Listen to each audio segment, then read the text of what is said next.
অপতথ্যের বিরুদ্ধে লড়াইয়ে জাতিসংঘ মহাসচিবের সহায়তা কামনা করেছেন প্রধান উপদেষ্টা অধ্যাপক মোহাম্মদ ইউনূস। শনিবার ১৫ মার্চ সন্ধ্যায় রাজধানীর একটি হোটেলে সফররত জাতিসংঘ মহাসচিব অ্যান্তোনিও গুতেরেসের সম্মানে আয়োজিত ইফতার অনুষ্ঠানে তিনি বলেন, আমরা আপনার আশীর্বাদ চাই, বিশেষত একটি বিষয়ে, অপতথ্যের বিরুদ্ধে, যা আমাদের ধ্বংস করছে। অপতথ্য ছড়ানো থেকে আমাদের রক্ষা করুন, বাকিটা আমরা সামলে নিতে পারব।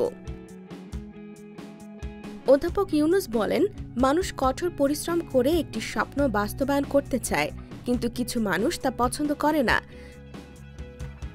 জাতীয় ঐক্যের প্রসঙ্গে অধ্যাপক ইউনূস বলেন, শিক্ষার্থীদের ঐক্য দেশের সকল পর্যায়ে জনগণের মধ্যে সংহতি তৈরি করেছে।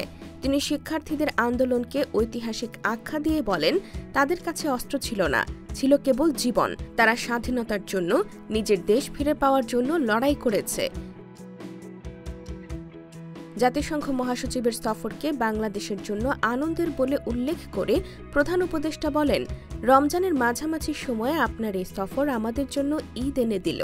অনুষ্ঠানে জাতিসংঘ মহাসচিব অ্যান্তোনিও গুতেরেসও বক্তব্য রাখেন।